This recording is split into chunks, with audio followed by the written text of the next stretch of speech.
Bom dia, mais um Questão de Direito, o seu programa, o seu curso de Direito, exclusivo para você que trabalha com corretagem de imóveis, né? Uma forma bem didática, bem de fácil acesso, para você realmente ter qualificação profissional, conhecimento jurídico para ter sucesso. Então não vai perder, é toda quarta-feira. Você não sabe o trabalho que a gente tem aqui.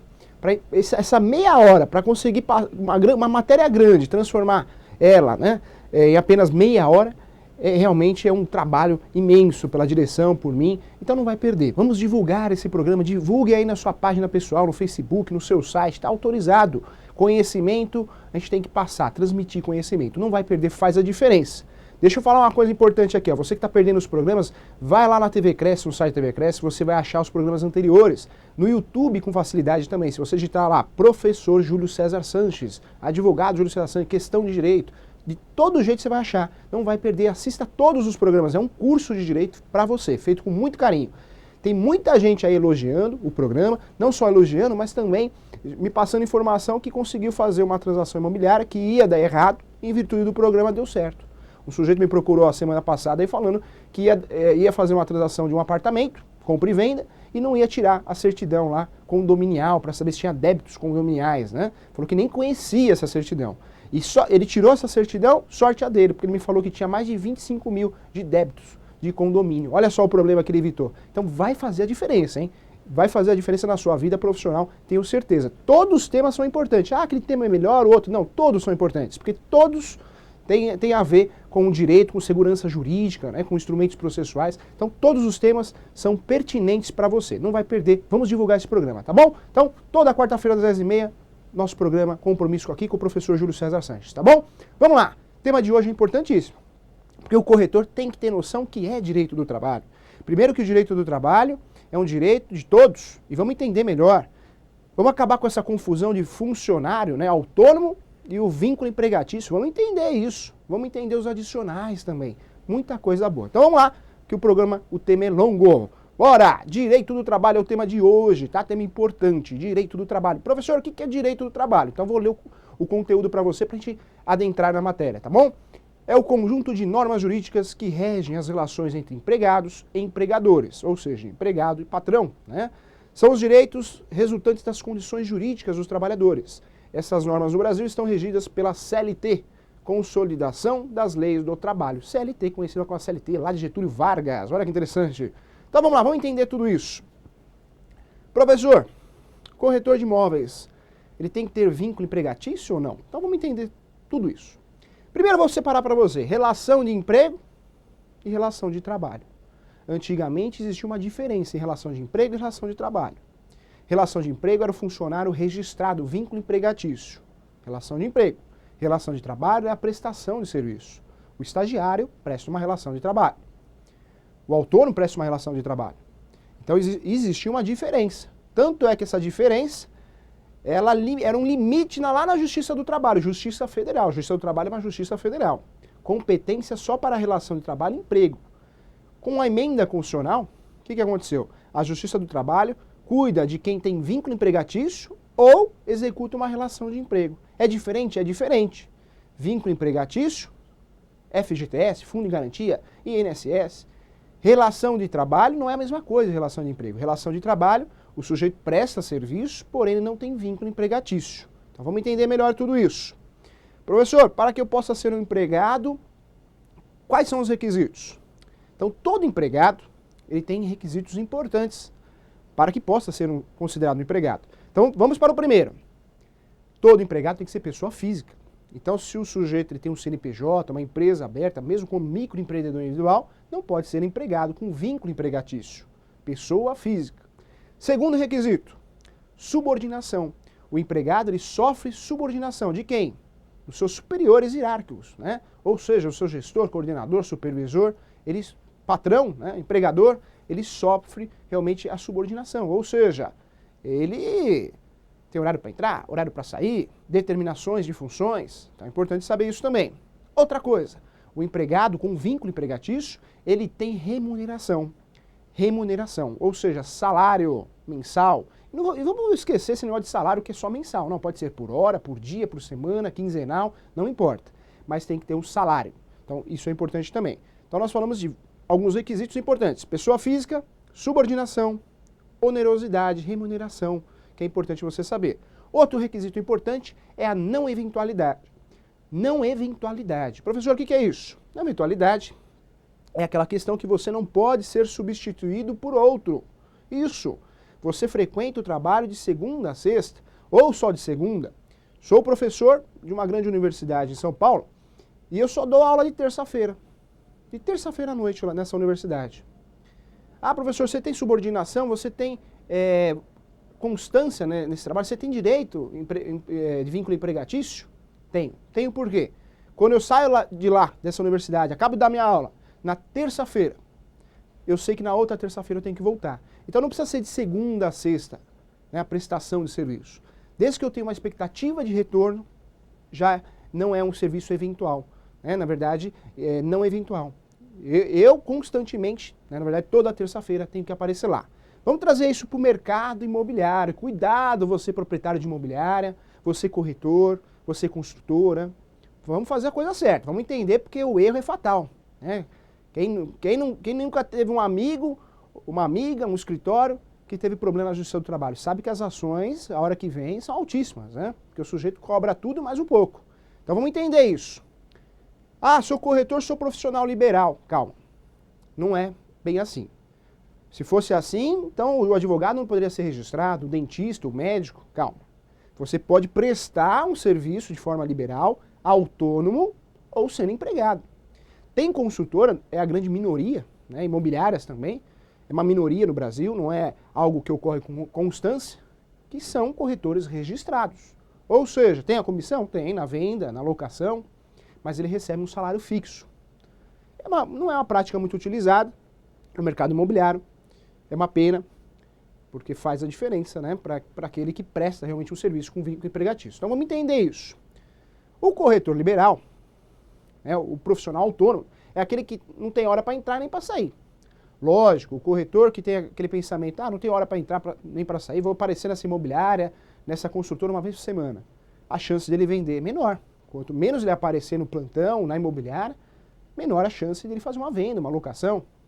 Porque quanto menos aparece lá, menos possibilidade ele tem de venda, né, de executar a prestação de serviço. Mas o que é importante guardar e separar?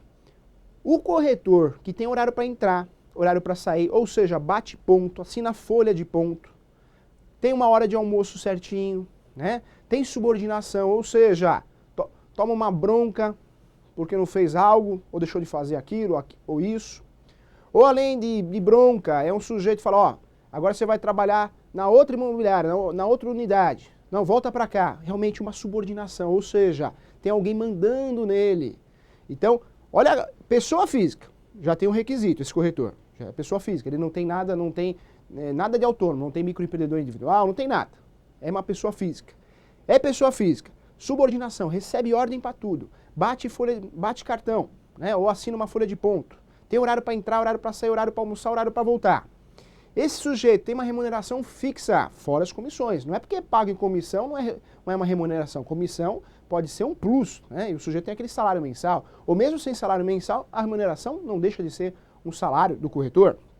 Os honorários, né? Nesse caso, prestando serviço para uma construtora, para uma grande imobiliária. Além de tudo isso, o sujeito é de segunda a sexta, ou seja, não é de vez em quando, né?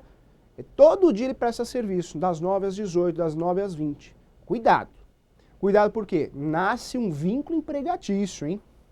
E esse vínculo empregatício, se o sujeito amanhã quiser entrar com uma ação contra a construtora, contra a imobiliária, se a imobiliária construtora não provar que o sujeito assinou um contrato de autônomo, que o sujeito não tinha uma subordinação, ele aparecia, né, era uma orientação, aparecia das 9 às 18, mas não era obrigatório, corre o grande risco de perder essa ação. A construtora, a imobiliária. E o corretor tem a grande possibilidade de ganhar uma ação trabalhista, procedência da ação. Ou seja, vai ter todos os direitos.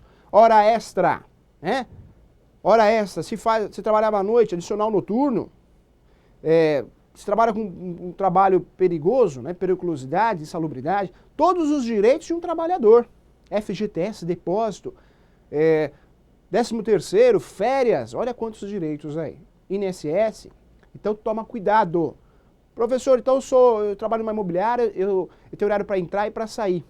Eu também recebo bronca, tenho horário de almoço, eu sou um trabalhador, então, com vínculo empregatício? Nesse primeiro momento, precisa ser feita uma análise com muito cuidado, parece que sim. Então dá uma olhadinha aí, procure entender. Se você obrigatoriamente tem horário para entrar, para sair, toma advertência, porque não chegou naquele horário, chegou atrasado ou não foi de manhã. Olha o vínculo empregatício aparecendo aí. Ah, mas eu trabalho 5 anos nessa imobiliária, nessa construtora. Começa a nascer o direito, né?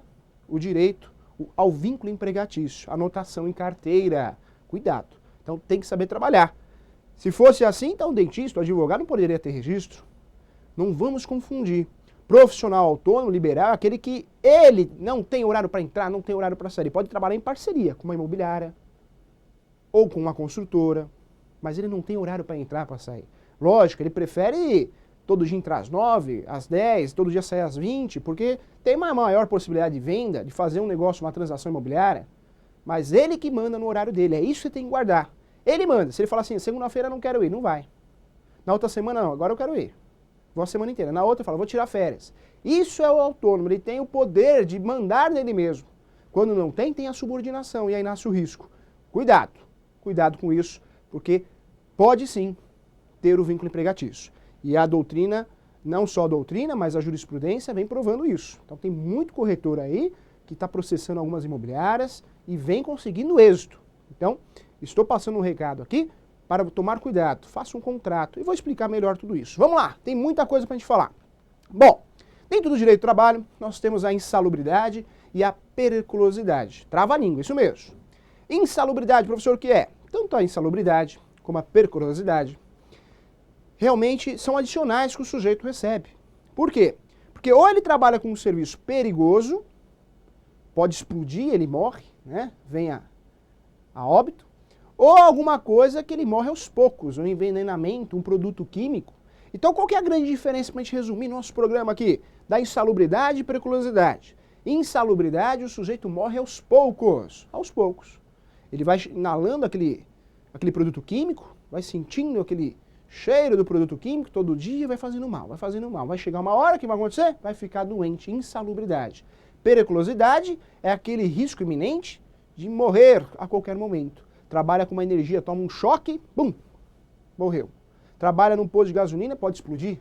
Periculosidade. Então é diferente? Totalmente. Insalubridade, para você guardar de forma fácil, morre aos poucos. Periculosidade, morre de uma vez. Tá bom? Para não esquecer mais, para você entender a grande diferença. Rapidamente, adicional noturno. Tem o adicional noturno urbano, rural. Vamos falar do urbano. Rapidamente também. O sujeito que trabalha após as 10 até as 5 da manhã tem direito adicional noturno. Qual que é a vantagem, professor?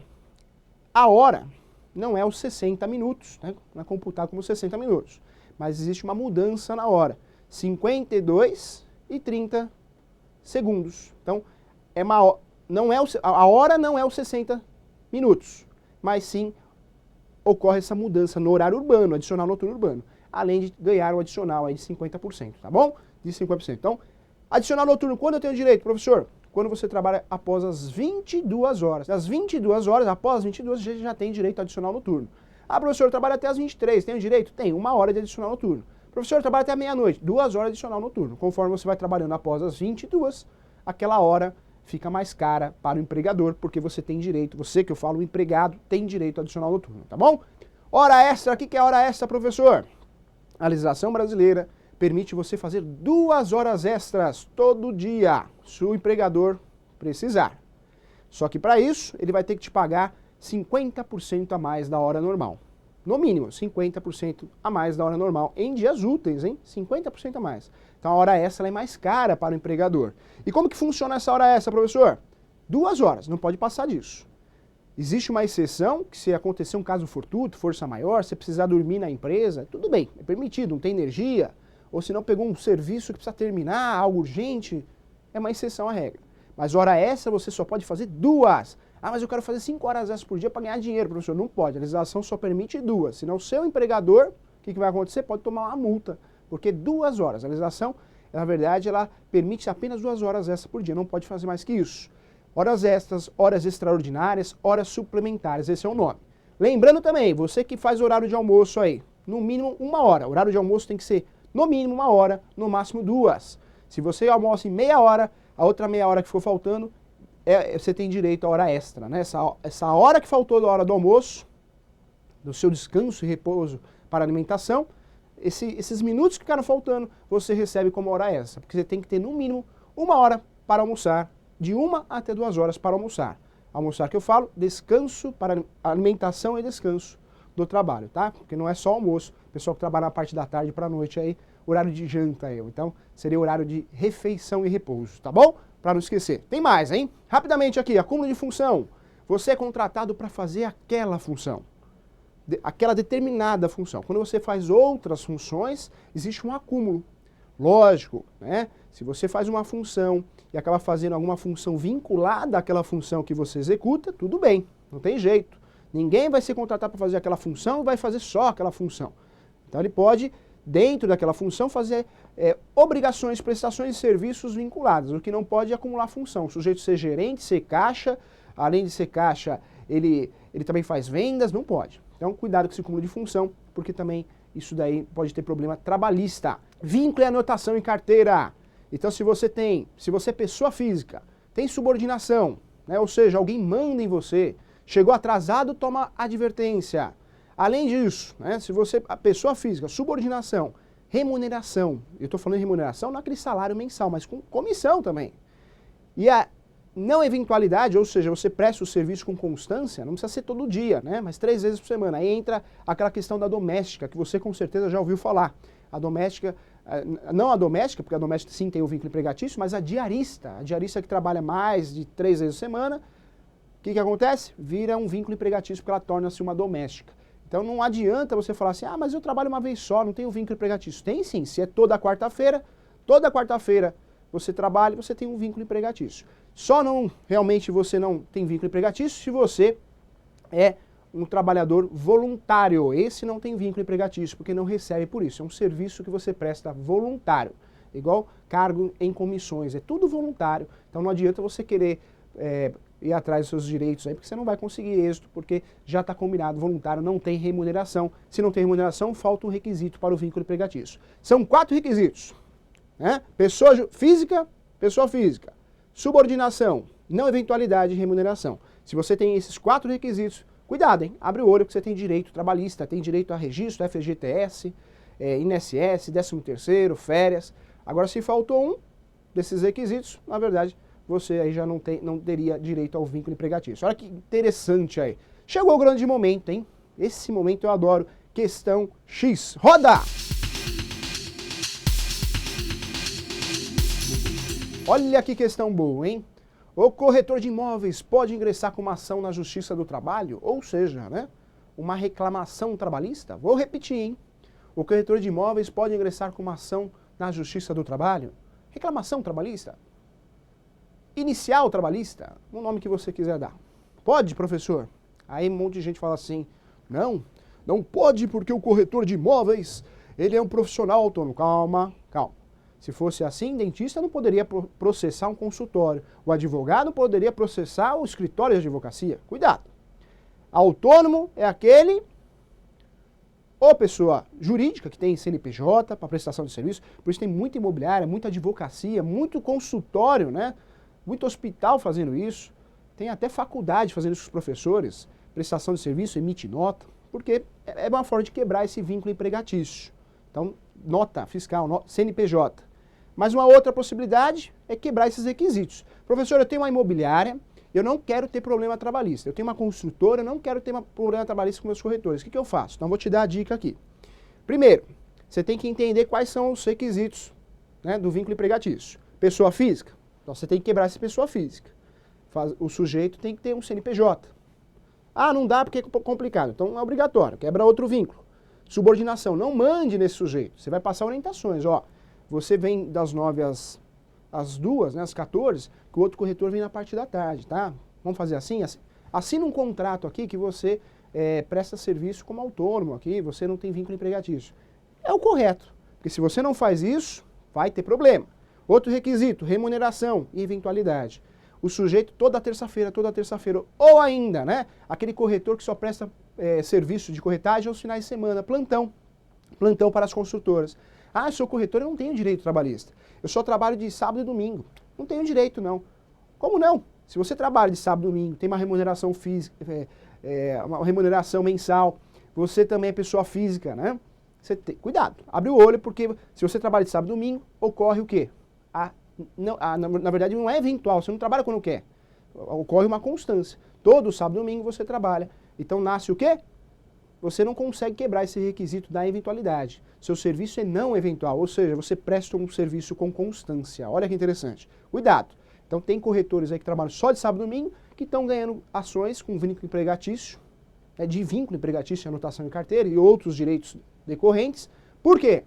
Porque ele trabalha de sábado e domingo. Todo sábado e domingo está lá. Das 9 às 20. Das 9 às 20. Então o sujeito, ele realmente é pessoa física, não eventualidade, ou seja, não é de vez em quando que ele trabalha lá. Subordinação, se ele não chega no horário no plantão, ele toma uma advertência. Olha aí, ó, formando aí o dossiê para ganhar ação trabalhista. E o intuito desse programa não é induzir ninguém a entrar com ação trabalhista, mas sim criar A classe tem que ter consciência. A grande imobiliária, o construtor, ou a pequena imobiliária, o corretor, entender como que funciona o jogo, como que funcionam as regras, a legislação brasileira.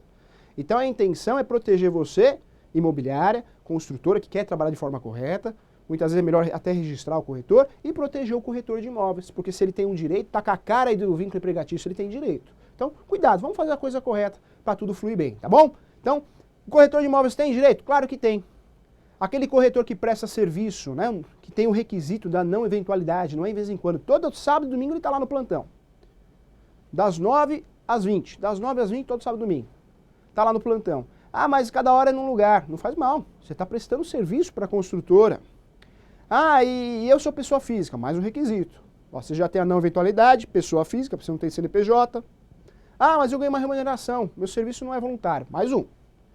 Ah, mas além de tudo isso, eu tomo advertência quando chego atrasado, eu tomo bronca se eu não vou de gravata, se eu não ponho a camisa com a cor da construtora, a gravata verde, a camisa branca, porque a construtora... Subordinação.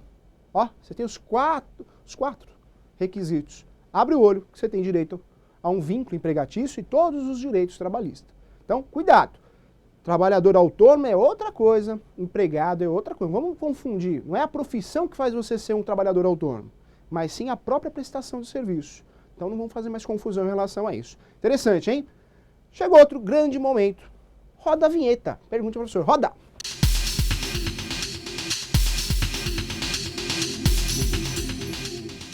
Vamos lá. Então, pergunte ao professor, é a possibilidade de a gente ter um contato online aqui, né, respostas online. Então não perca essa oportunidade. Envie aqui, entre no site do Cresce, envie a pergunta. Com certeza a sua pergunta pode ser a dúvida de muitos, então não vai perder essa oportunidade, tá bom? Primeira pergunta é do André, Jundiaí. Um abraço, hein? Jundiaí. Bom dia, professor. Presto serviço por CNPJ, mas tenho subordinação, periodicidade e salário. Tenho vínculo? Então, André, vamos lá. A sua dúvida, André, pode ser de muitos corretores que estão nos assistindo e simpatizantes aí, que eu também venho recebendo vários e-mails de pessoas que não são corretores, mas assistem, toda quarta-feira assistem nosso programa aí, pessoas aí do direito, gostam, acham que é mais didático o nosso programa. Legal, fico feliz. Um grande abraço para vocês aí que não são corretores, mas acompanham o nosso programa. André, não é porque eu tenho um CNPJ já quebrou. Ah, mas o professor falou que o requisito é pessoa física. Se eu sou pessoa jurídica, eu já não tenho vínculo empregatício. Então seria muito incorreto eu falar para você aqui, já te afirmar, teria que analisar realmente. Mas é importante, André, você saber que tem muitas empresas aí que obrigam um médico, um advogado, um fono e outros profissionais, professores, a ter um CNPJ, a ter a empresa aberta, né, firma aberta. Por quê? Porque aí ele presta uma nota, ele executa o serviço, tá aqui, ó, meu pagamento é 3 mil, tá aqui a nota. Achando que isso vai inibir a ação trabalhista. Ah, não, ó, nosso departamento jurídico é campeão, vamos inibir a ação trabalhista. Vamos evitar as ações trabalhistas, porque o requisito, conforme o professor falou, é pessoa física. Se é pessoa jurídica, já não tem nem direito. Calma. Nessa situação, André, se ocorre os outros requisitos que eu te falei, você tem horário para entrar, tem horário para sair, tem horário de almoço certinho. Todo dia que tem que estar lá. Se não fizer, você tem subordinação, toma advertência, uma atrás da outra, toma bronca, né? Ó, hoje você não vai trabalhar aqui não, você vai trabalhar lá no outro escritório, lá no outro plantão. Subordinação, alguém está mandando em você. não é eventual o serviço, você não vai quando quer, você não manda em você.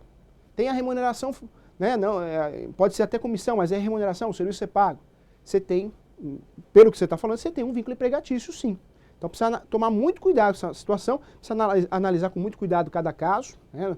Acho que não seria correto eu já te afirmar isso, teria que analisar outras informações, mas abre o olho, porque existe muita fraude no meio, né, para evitar ações trabalhistas. Então não é porque você, tem o CNPJ, já sou trabalhador autônomo. Não é. Se você tem os outros requisitos, você tem a cara de empregado, né, porque a empresa manda em você, parabéns, você é um empregado e não sabia. Então, abre o olho aí, não é só o CNPJ. Tanto é que ações assim, o grande eixo dessa ação é você pedir a nulidade, né, dessa pessoa jurídica aí, a nulidade, porque é uma fraude contratual, tá bom? Então é complexo o negócio mesmo. Então abre o olho, se você tem todos os outros requisitos e tem o CNPJ, não é porque você tem o CNPJ já não tem direito trabalhista, tá bom? Um abraço para você, André, boa pergunta. Luiz, pergunta aqui para nós, para o professor. Embora seja difícil cumprir os 4 requisitos para ter vínculo de empregado, pode-se afirmar que mesmo preenchendo apenas um, pode ser considerado empregado em uma ação bem fundamentada? Luiz, a pergunta é boa sim. O trabalhador, o vínculo empregatício, necessita dos 4 requisitos. O pessoal já sabe, hein? Vamos lá. Pessoa física, qual que é o outro? Subordinação, não eventualidade e remuneração. Onerosidade também, tá? Vamos repetir? Pessoa física, subordinação, não eventualidade, remuneração ou onerosidade. Esses são os requisitos de um trabalhador com vínculo empregatício, anotação em carteira. Mas não é porque faltou um, você não tem direito trabalhista. Se esse um que está faltando é uma fraude, né, dá a entender que você não tem, mas na verdade você tem, você pode ter êxito numa ação trabalhista sim. Por isso o processo trabalhista, na situação do corretor, do advogado, do médico, tem que ser analisado com muito cuidado. Por quê? Porque realmente pode ser uma fraude ou não, depende. Não estou falando que muitas construtoras, não é isso, tem muita construtora, muita imobiliária que trabalha da forma correta, sim. Mas tem muita imobiliária construtora que trata o sujeito como empregado. E se trata como empregado, né, o sujeito tem a cara de ser um empregado, aí ela assume essa responsabilidade, porque cabe vínculo empregatício e todos os direitos que você já conhece. FGTS, Fundo de Garantia, 13º, férias. Então precisa tomar um certo cuidado, precisa analisar o contexto geral, para ver se não é uma fraude. Os 4 requisitos são importantes, tem que ter. Mas se faltar um ou dois e é uma fraude, esses requisitos estão faltando, a própria empresa, né, ela fez um contrato fraudulento para inibir esses riscos de uma ação trabalhista. Se for provado isso, você tem direito ao vínculo empregatício. O importante é entender a classe, precisa entender que é diferente o trabalhador autônomo com o empregado. O empregado mandam nele, o empregado toma advertência, o empregado tem hora para entrar e sair. O autônomo não tem. O autônomo ele vai ficar na imobiliária, na construtora, quanto mais tempo melhor, senão não vai vender. O cara aparece lá uma vez por mês, vai vender o quê? Né? Mas esse autônomo ele tem que ter liberdade, autônomo tem liberdade, tá? É isso que a gente tem que guardar. Então, um abraço para você aí. Anderson Faria, Sorocaba, um abraço para Sorocaba. Sou corretor para uma construtora e tenho um contrato de prestação de serviço. Sou obrigado a trabalhar todo dia, tenho subordinação, recebo uma remuneração mensal e sou pessoa física. Tenho direito a exigir, né, meus direitos. Então, Anderson, um abraço para Sorocaba, também tem um público aí que nos acompanha. Tem que analisar o contexto com mais cuidado. Então, não seria ético eu te falar aqui no programa, você tem direito, né? Porque senão vai criar até um problema em relação ao construtor. Mas pelo que você fala aqui, se você tem todos os requisitos, que eu te falei que são os 4, né? Tem que abrir o olho, porque tem a cara de empregado. E se tem a cara de empregado, tem os direitos de um empregado com vínculo empregatício. Tá? Então, abre o olho sim, verifica corretamente, tá bom? Então, programa um sucesso. Deixa eu falar rapidamente aqui, não vai perder os próximos programas, hein? Ó, dia 28/1, imóvel na planta. Vamos falar sobre indenizações, o atraso na entrega das chaves. Não só isso. Quais são os documentos pertinentes? Quais são as dicas do professor Júlio César na compra do imóvel na planta? O que é memorial descritivo, professor? Então, não vai perder. Eu não perderia, hein? Você vai perder, vai reclamar depois, tá? Depois, dia 4/2, dicas jurídicas nas negociações imobiliárias. Esse programa tá muito especial, hein? Muito especial esse programa. Todas as dicas para uma boa transação imobiliária, uma boa negociação imobiliária. Não vai perder, vale a pena, hein? Esse programa é o programa de ouro, hein? E também, para finalizar, dia 11/2/2015, responsabilidade jurídica do corretor de imóveis. Esse também não vai perder, vale a pena, é um baita tema, vai te ajudar. Um grande abraço, tchau, fui!